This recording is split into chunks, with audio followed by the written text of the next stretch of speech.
Oi, gente. Acho que, primeiramente, não vou começar esse vídeo como eu sempre começo, perguntando se tá tudo bem com vocês, porque eu acho que no momento não tá muito bom pra ninguém, na verdade, né? Primeiro eu queria pedir desculpa. Esse vídeo era um vídeo que tinha que ter saído na quinta-feira, como os vídeos costumam sair, mas eu, na realidade, estava tentando elaborar tudo o que vinha aí acontecendo, porque acho que nunca nos meus piores pesadelos eu imaginei estar fazendo um vídeo para falar sobre o que a gente está falando hoje. A gente tinha e tem uma sequência de vídeos chamado Precisamos Falar sobre Privilégios, que eu vou discutir a questão da raça, a questão do gênero, né, e a questão da sexualidade. A gente vai falar de homofobia, de racismo e de feminicídio. E agora eu venho com um vídeo, né, Precisamos Falar sobre Privilégios, pra gente falar de uma coisa chamada quarentena. Bom, gente, por mais que o coronavírus ele não seja um vírus que vai escolher classe social, gênero e raça, né? Ele pode acometer qualquer pessoa. A epidemia de corona vai evidenciar pra gente a questão aí das desigualdades sociais. Primeiro a gente começa questionando o grande destaque que a grande mídia principalmente tem dado ao vírus, né? E muitas pessoas, né, muitos pesquisadores da área vão relacionar isso ao fato de que o grande epicentro do vírus é na Europa, que talvez se fosse em países como África e América Latina, a mídia não ia dar toda essa visibilidade. Porque se a gente for pensar, por exemplo, a fome na África é uma coisa tão grave quanto o coronavírus, e nem por isso a gente vê, aí tem programas e a programação das grandes mídias fica o dia inteiro falando sobre isso, né? Então esse é um ponto. Um outro segundo ponto com relação a essa questão da desigualdade social e da questão das classes, como que se entende aqui pra gente que o corona chegou? Ele chega trazido por pessoas de classe média e classe alta que estavam viajando para o exterior. Então isso acaba dando uma ideia na quebrada de que o coronavírus é uma doença de rico. E aí, por ser uma doença de rico, o pobre não precisa se preocupar com ela. E isso ficou muito claro para mim. Ontem eu dou supervisão numa ONG na região de Perus, e ontem eu estava dando supervisão home office e discutindo com a equipe como que os meninos, né, são uma ONG que trabalha com adolescentes em conflito com a lei, como que os adolescentes estão encarando essa situação. E aí eles falaram que é a mesma coisa que H1N1, que não precisa se preocupar, né, que não é nada demais, né? O pessoal falou que estava tendo um baile funk, né? Tava tendo um pancadão ali na frente do beco, né? Então, segundo eles, na quebrada tudo tá normal, né? Porque tem essa falsa ideia aí de ser uma doença de rico, né? Só que a grande questão é que, assim, entende-se que o epicentro da doença é na Europa, né? Só que ela é uma doença que tem um contágio, um vírus que tem um contágio muito grande. Então, isso vai chegar na quebrada. Então, uma das grandes questões é se a hora que chegar na quebrada, se a hora que o epicentro sair da Europa e virar as periferias e favelas, se a mídia vai continuar dando a mesma visibilidade para essa questão, se os casos vão continuar sendo reportados da mesma forma que era antes, né? Esse é um ponto, né?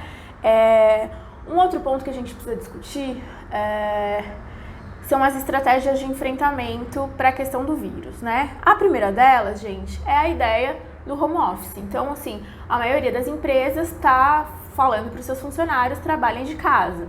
O que a gente precisa entender, né? Trabalhem isolados, fiquem em quarentena.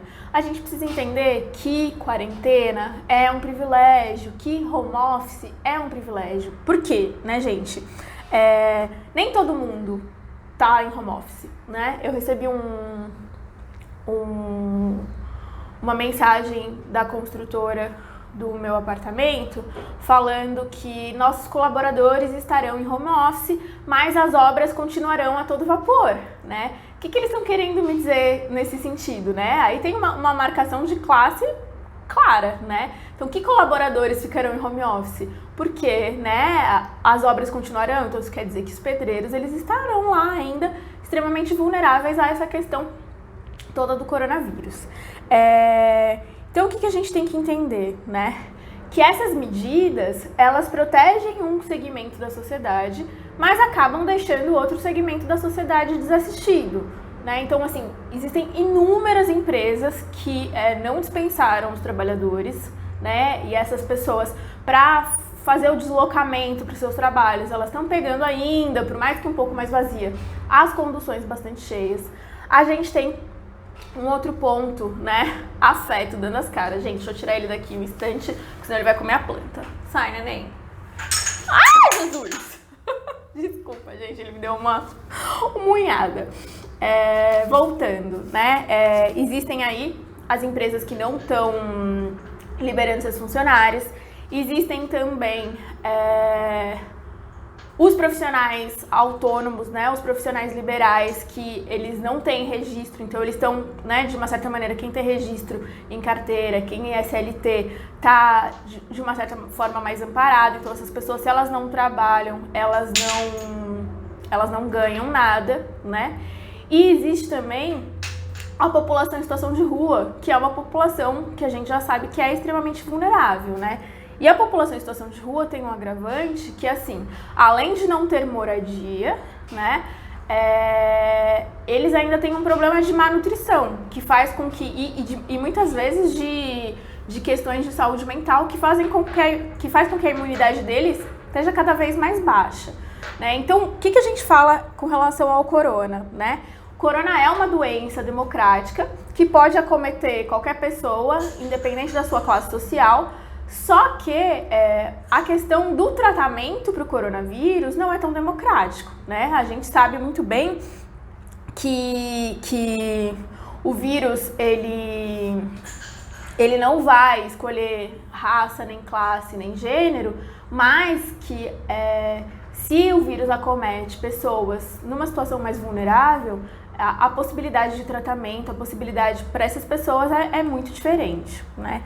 Uma outra coisa que a gente precisa pensar com relação a que, assim, esse vírus ele vai chegar num momento aí de recessão econômica, num momento de alto índice de desemprego e num momento de informalidade. Isso quer dizer, gente, que existem pessoas que vão ficar vulneráveis ao vírus, senão elas não pagam as contas, senão elas não sobrevivem. Tá? Então, por isso que eu reforço, quarentena, isolamento é sim um privilégio, nem todo mundo pode fazer isso, né? Nem todo mundo tem essa possibilidade. Então e aí a gente entra numa outra questão, que a sensação que dá é que existem alguns corpos que são escolhidos para vencer essa batalha, né? Enquanto outros corpos, eles são aí jogados à própria sorte. Um outro ponto importante com relação às estratégias de enfrentamento, né? A gente fala da questão da higiene, a gente fala principalmente da questão do álcool em gel. Gente, a gente está falando de pessoas que ou elas ficam vulneráveis ou elas não pagam as suas próprias contas. Álcool em gel, para essas pessoas, é luxo, né? Ainda mais levando em consideração o valor que o álcool em gel está aparecendo aí. Eu mesma comprei 5 frasquinhos de álcool em gel pequeno, só achei na internet, paguei R$70, né? Agora, para um pai de família que paga aluguel, que tem que sustentar a família, ele tem condições de comprar esse álcool em gel, né? Então, esse é um ponto. Então, a própria questão do álcool em gel é um objeto de luxo, muitas vezes, dentro das periferias, né? Um outro ponto é a questão do isolamento. As pessoas têm que ficar isoladas. Só que você está falando, muitas vezes, de casas na periferia, de um cômodo que não tem ventilação. Quando eu trabalhava com famílias de alta vulnerabilidade, uma vez eu fui fazer visita numa casa, a casa era em cima do bueiro, né? A casa não tinha ventilação. Então, como que você fala para essas pessoas se isolarem, né? Então, a própria ideia de isolamento, ela também é aí um privilégio, né? Qual é a grande questão de tudo isso, gente? Primeiro que, né? A gente precisa de políticas de proteção social, né, nesse momento. Então, primeiro a gente precisa aí de um governo, né, presente e consciente, né? Que é uma coisa que a gente sabe que não está acontecendo, que não vem acontecendo, né? Muito pelo contrário. E uma outra coisa que é extremamente importante, né?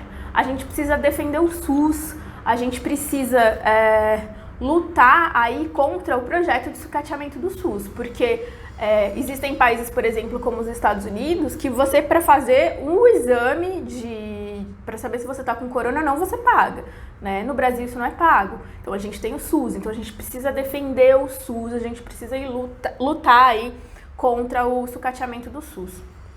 Um outro ponto extremamente importante, gente, o que está estabelecido aqui no momento, né? Um medo, um pânico coletivo.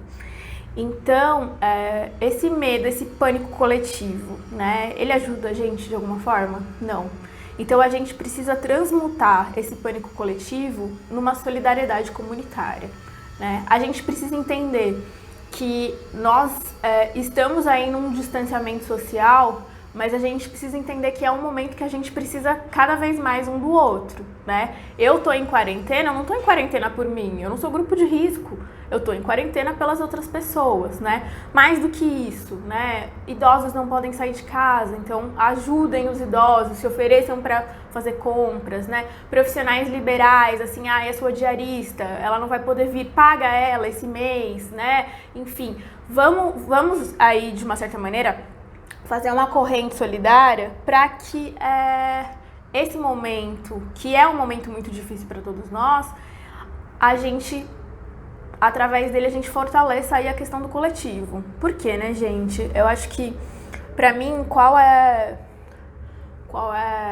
a síntese final de tudo isso que está acontecendo, né? A gente está vivendo um puta momento de crise, né? Eu não me lembro de nada parecido. Tenho 36 anos, não me lembro de nada parecido. Só que assim, nesse momento de crise, tá com a gente aí a possibilidade de a gente pensar aí de forma radical, primeiro o projeto político que queremos, porque é isso, né? A gente precisa de políticas sociais, a gente precisa de políticas públicas. Então, para a gente pensar qual é o projeto político que a gente quer, e mais do que isso, né, gente? Qual é a humanidade que a gente quer? A gente vem num processo de adoecimento enquanto seres humanos, a gente vem num processo de adoecimento enquanto humanidade, né? Eu vi anteontem, se não me engano, a gente está passando por essa situação de coronavírus, e aí eu vi uma reportagem que um rapaz deu uma rasteira num morador de rua, o morador de rua bateu a cabeça e faleceu, morreu, né? Então, assim, a gente não tá normal, né, em termos de humanidade. Então, eu acho que essa crise é um momento pra gente refletir e pensar que projeto político que a gente quer e que humanidade que a gente quer. E para isso, gente, para recuperar essa questão da solidariedade coletiva, a gente não tá junto fisicamente, mas eu acho que é a hora da gente estar mais junto do que nunca, tá certo? Enfim, queria agradecer, os pedidos são os mesmos de sempre, né? Não sei como vão ficar as coisas agora, porque eu confesso que por mais que eu esteja tentando ser muito otimista nesse momento, eu não sei como ficarão os vídeos, como ficarão os temas, eu preciso pensar ainda sobre isso. Mas de qualquer maneira, peço pra vocês que curtam, comentem, se inscrevam no canal. Gente, vocês estão reclamando que, né, tem muita gente reclamando, eu não tenho o que fazer. Ó, só no meu canal tem 10 vídeos agora com esse pra assistir, então assista. Eu acho que é o momento da gente se apropriar, né, das discussões da nossa sociedade, da gente se apropriar do nosso lugar enquanto cidadão e da gente pensar aí possibilidades de mudança, né? E... Ai, gente, o Feto ia dar um oi e caiu. E queria... Vem, neném, dar um oizinho pras pessoas. Ó, nós estamos aqui, gente, eu e a Feto, né, isolados em quarentena. Queria pedir pras pessoas, né, para que a gente reflita, para que a gente recupere o nosso coletivo, para que a gente, enfim, seja otimista nesse momento. E é isso, gente. Acho que mais do que nunca que o afeto siga nos afetando, né? Óbvio que agora de uma maneira diferente, mas é isso. Muito obrigada e um beijo.